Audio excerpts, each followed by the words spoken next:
नमस्कार दोस्तों, मैं गुलशन भौरा आप सबों को एक छोटी सी बातें बताने जा रहा हूँ। जी दोस्तों, एक इंसान सूखी रोटी लेकर के, सूखी रोटी था, उसमें कुछ नहीं था, थोड़ा सा नमक था, मिर्च था, उसको ऐसे खा रहा था। तोड़ता, खाता, तोड़ता, उसको आराम से खाता, तोड़ता और सोचता और खाता, तोड़ता, सोचता और खाता। ये सारी चीज़ें एक सज्जन व्यक्ति देख रहे थे, नोटिस कर रहे थे कि आखिर ये कर क्या रहा है। उससे रहा नहीं गया तो उसने जाकर उससे पूछा, भाई आखिर तुम कर क्या रहे हो?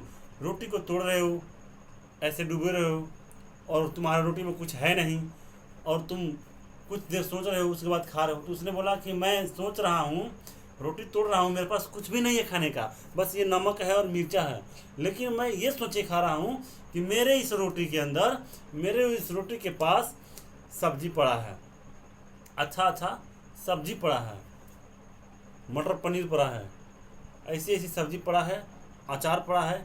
ऐसे ऐसे सोच करके मैं अपने मन में इसको खा रहा हूँ और अनुभव कर रहा हूँ कि मैं ये चीज़ें खा रहा हूँ।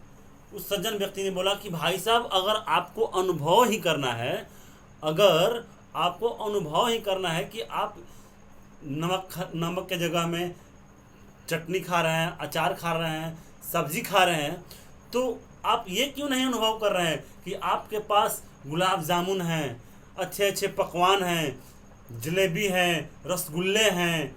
ऐसी ऐसी क्यों नहीं सोच रहे हो? जब सोचना ही है तो ऐसी ऐसी बातों को सोचो।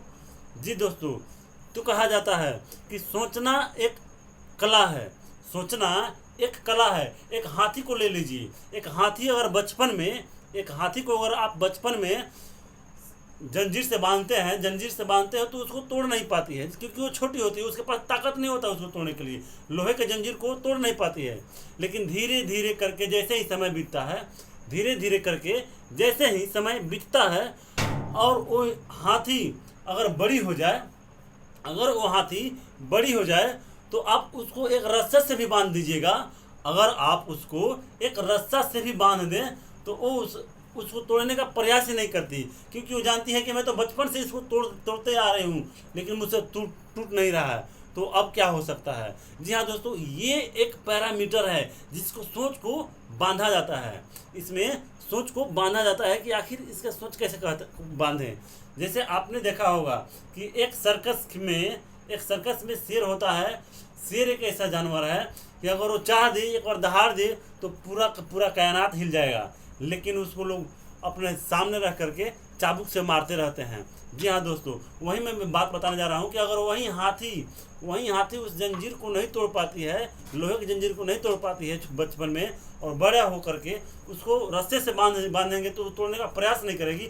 ठीक उसी प्रकार अगर जो हाथी उस रस्सी को, उस जंजीर को तोड़ दे और तोड़कर इधर उधर उथल पुथल करने लगे, तो लोग बोलते हैं कि हाथी पागल हो गई है। पागल नहीं होती है दोस्तों, वो वास्तव में अपनी ताकत को पहचान लेती है। इसलिए मैं बोलता हूँ कि आपके अंदर भी वैसी ताकत छिपी हुई है। आपके समाज, आपका जो परिवेश है, आपका मोहल्ला है, आप जिस समाज में रहते हैं वो समाज आपका सोच को बांध चुका है। तो आप अपने सोच को खोलिए, आप अपने सोच को खोलिए। सोचना ही है तो कुछ बड़ा सोचिए, बड़ा सोचने वाला को ही बड़ा मिलता है। जिस चीज़ को अगर आप सोचेंगे नहीं, वो चीज़ आपको मिलेगा कहाँ से? मैं बताने जा रहा हूँ कि जिस चीज़ को आप सोचेंगे नहीं तो वो चीज़ आपको मिलेगा कहाँ से? अगर आप नहीं सोचोगे कि मुझे स्टेशन के लिए जाना है, गाड़ी पकड़नी है, तो आप कभी चल पाओगे? कभी नहीं चल पाओगे। तो सोच बहुत बड़ी रखनी चाहिए। इतना बड़ा सोच रखोगे कुछ नहीं होगा, इतना बड़ा सोच रखोगे कुछ नहीं होगा। जितना बड़ा सोच हो उतना बड़ा सोच रखो, कुछ न कुछ तो जरूर होगा। लेकिन सोच रखने से ही कुछ नहीं होता है, सबसे बड़ा होता है उसमें योगदान कर्म, त्याग और बलिदान। ये 3 चीज़ें हमेशा याद रखिएगा। जी हाँ दोस्तों, अगर आपको वीडियो अच्छी लगी तो लाइक करें, शेयर करें, सब्सक्राइब करें और कमेंट करना बिल्कुल ना भूलें।